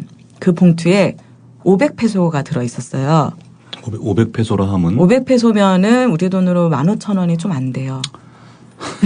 네. 저희가 거기서 점심 먹은 게 3명이 패스트푸드점에서 점심 먹은 게 500페소였거든요. 그리고 필리핀 1일 최저임금이 315페소. 네. 그러니까 하루 최저임금보다 약간 많은 정도를 돈을 주고, 근데 그게 말하자면 시 정부에서 이 철거 대상 주민들에게 한 달 내에 철거하라고 하면서 주는 처음이자 마지막 배상금인 거죠. 500페소. 500페소 주고 나가라. 대책이 없는 거네요. 그죠? 그 필리핀 정부도 대책이 없고 한국의 수자원공사 역시 설마 모르고 있지는 않겠죠? 그런 저간의 사정들을? 모르고 있지는 않을 것 같아요. 필리핀 국내에서도 문제가 될 것 같은데요. 이게 적은 인원이 아니기 때문에. 네. 이게 필리핀 내에서도 사실 뭐 여러 가지 다른 개발 프로젝트에서도 철거 문제가 굉장히 큰 문제예요. 예전에 사실은 또 한국에서 투자했던 것 중에 하나가 이제 마닐라시에 통근 열차를 건설하는 그런 프로젝트가 있었는데요. 그때도 이 통근 열차 건설과 관련해가지고 대규모로 재정착이 이루어졌어요. 그때 재정착된 사람들도 사실 공유지에 살고 있었기 때문에 배상을 전혀 못 받았고, 그리고 필리핀 정부에서 이제 말하자면 재정착지를 만들기는 해요. 이 사람들을 어디로 옮길 것인가 할 때. 그런데 이 재정착지라는 곳이 허허벌판에 시멘트로 정말 성냥갑만한 집 쫙 이어서 지어놓고 그거 한 채씩 주는 거거든요.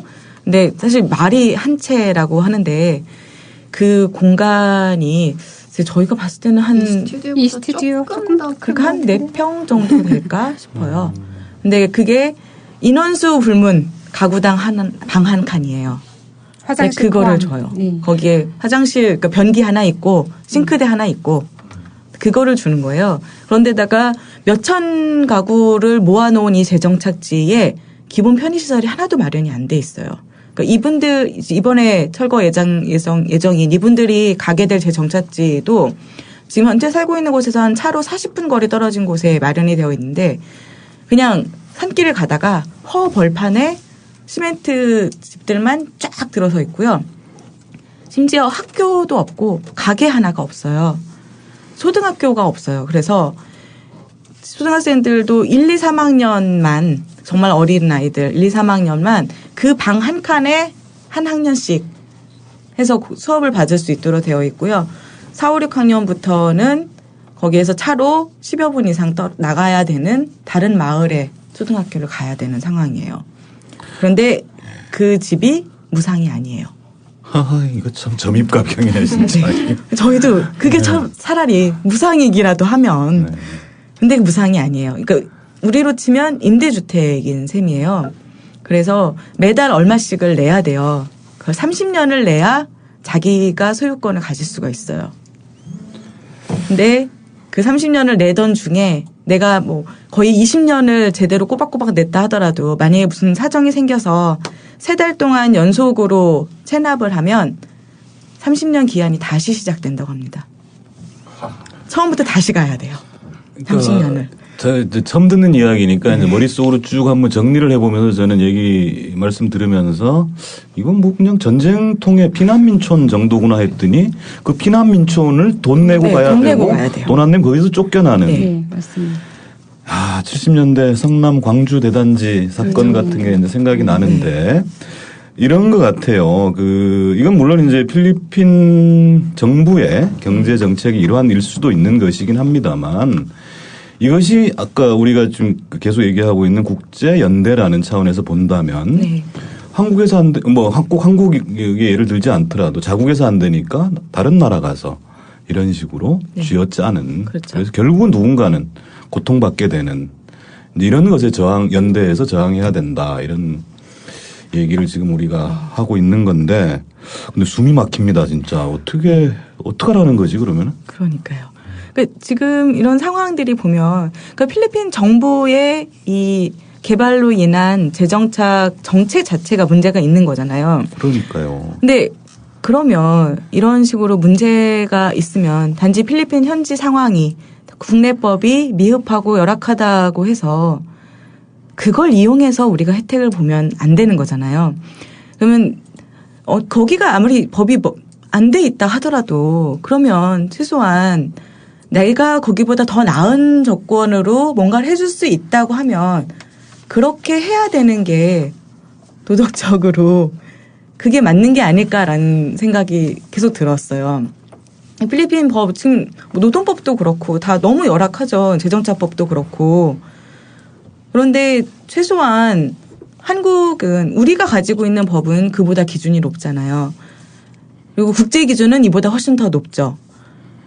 그러면 국제 기준까지 아니더라도 최소한 우리가 한국에서 할 수 있는 지켜야 하는 법이라도 그 정도라도 준용해서 해야 되는 게 아닌가. 그게 저희가 기업에 또 수자원공사에 이런 공기업이 요구할 수밖에 없는 거거든요. 그러니까 수자원공사 지금 필리핀 법이 그런 거다. 필리핀 정부의 정책이다.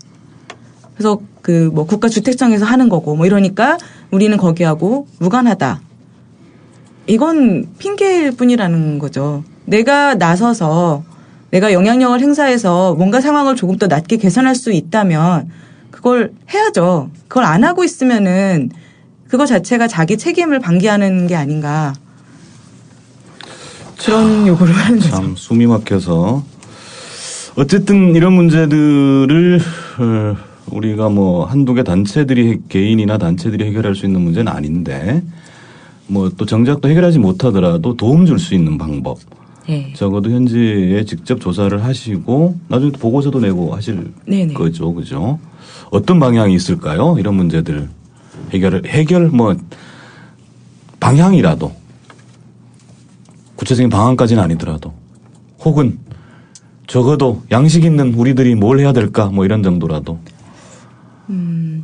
일단 또 아까 말씀드린 위장 폐업 관련해서 조금 참 어이없는 행태이긴 한데 거기에서 우리가 배울 수 있는 교훈이 있을 것 같은데요.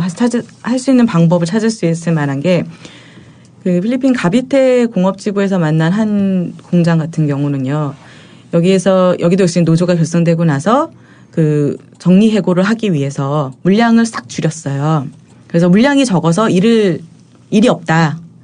그래서 초과 근무도 안 시키고 그러니까 돈을 줄 수가 없으니까 정리해고를 해야 된다. 뭐 이런 식으로 지금 하고 있는 기업이 하나가 있었는데 여기가 대신 그 물량이 실제 줄어든 게 아니라요. 그 물량을 다 다른 자회사를 세워서 그쪽으로 빼돌렸거든요.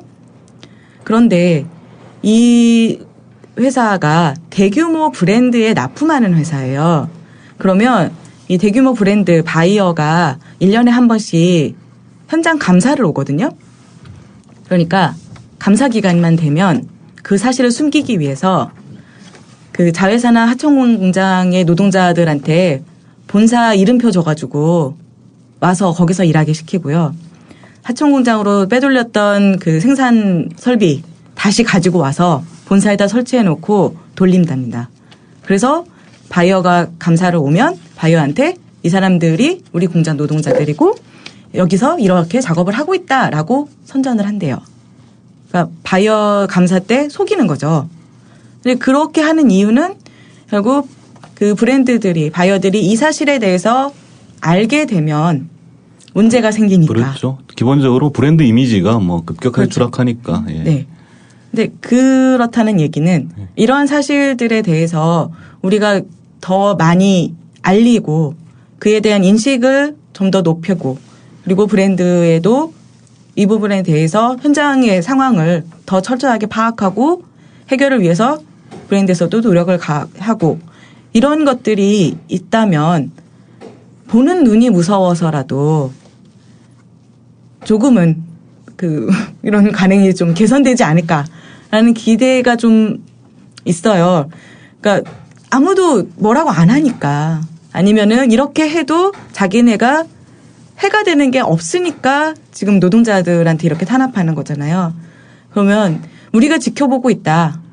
너가 잘못하면은 이런 식으로 우리도 당신에게 압력을 가하겠다라는 거.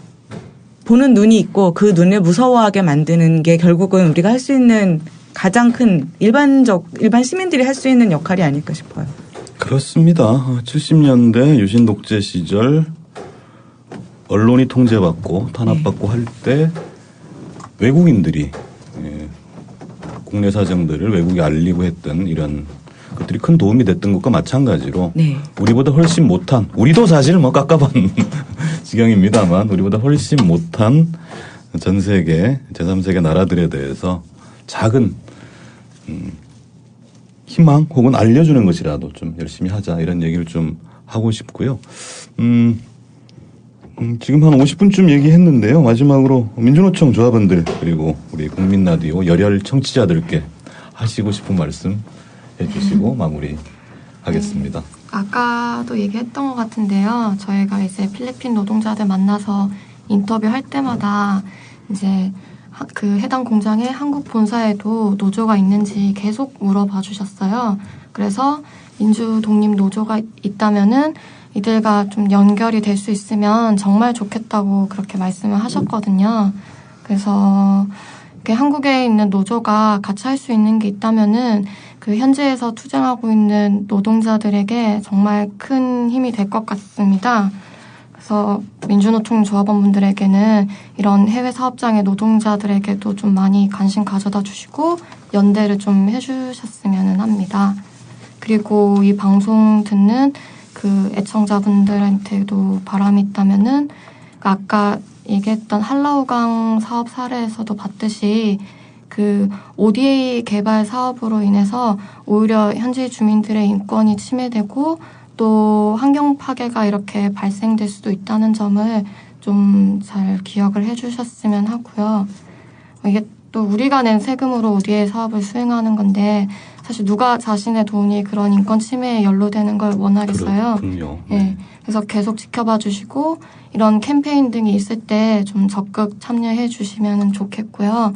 그리고 저희 단체 소개를 또 좀 해드리나요? 그럼요. 네, 저희가 되게 작은 단체라서 이렇게 실태 조사를 한번 가려고 해도 돈이 많이 들어가지고 실태 조사는 못 가고 막 메일로 계속 소통하고 그런 식으로 일을 하고 있는데요. 좀 후원을 이렇게 좀 해주시면은 저희가 좀 더 일을 더 잘할 수 있지 않을까 그런 생각을 합니다. 예. 아니, 이왕 하실 거면 좀 정확하게 하세요. 그러니까 국제민주연대 홈페이지 가시면 다양한 후원 방식들이 있습니다. 공정, 여행 뭐 이런 것도 있고 후원도 있고 합니다. 꼭 한번 관심 가져주시기 바랍니다. 지금까지 국제민주연대 박수연님, 강은지님, 그리고 최미경 사무국장님 함께 해주셨습니다. 고맙습니다. 네, 감사합니다. 현재의 혼란을 극복하지 못한다면 더욱 큰 어려움에 봉착하게 될 것입니다. 세월호 특별법도 순수한 유가족들의 마음을 담아야 하고 희생자들의 뜻이 헛되지 않도록 외부 세력이 정치적으로 이용하는 일이 없도록 해야 할 것입니다. 박근혜 정권이 지난 16일 대통령의 작심 발언을 기점으로 세월호 유가족에 대한 정권 차원의 토벌적 공세에 나섰습니다. 그들은 끝났다고 우기지만 우리가 포기하지 않는 한 끝날 때까지 끝난 것이 아닙니다. 민주노총은 오늘 서울과 부산을 제외한 13개 지역본부에서 수사권, 기소권 보장, 세월호 특별법 제정, 박근혜 퇴진, 전국 동시다발 투쟁대회를 개최합니다. 그리고 다음 주 토요일 27일에는 전 조직이 서울로 집결합니다. 민주노총은 농민, 빈민세력과 연대해서 서울시청광장에서 수사권, 기소권 보장, 세월호 특별법 제정, 박근혜 퇴진 국민대회를 열 계획입니다. 함께해 주십시오. 지금까지 민주노총 홍보실장 정호희였습니다. 다음 주에 뵙겠습니다. 미디어 협동조합 국민TV 뉴스K 앵커 노종면입니다. 정치 권력, 재벌, 특정 지배주주로부터 오염되지 않는 언론, 국민TV가 그 실험을 해나가고 있습니다. 이런 언론이 지속 가능하다면 다른 여러 언론도 따라올 것입니다. 닻을 올린 국민TV, 순항하도록 힘을 실어주십시오.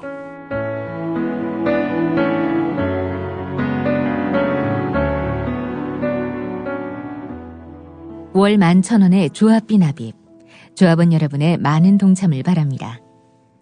자동납부는 미디어 협동조합 홈페이지 국민.tv 또는 서울전화 3144-0933, 서울전화 3144-7737로 신청하실 수 있습니다. 여러분에게 언론 혁명으로, 그래서 자부심으로 보답하겠습니다.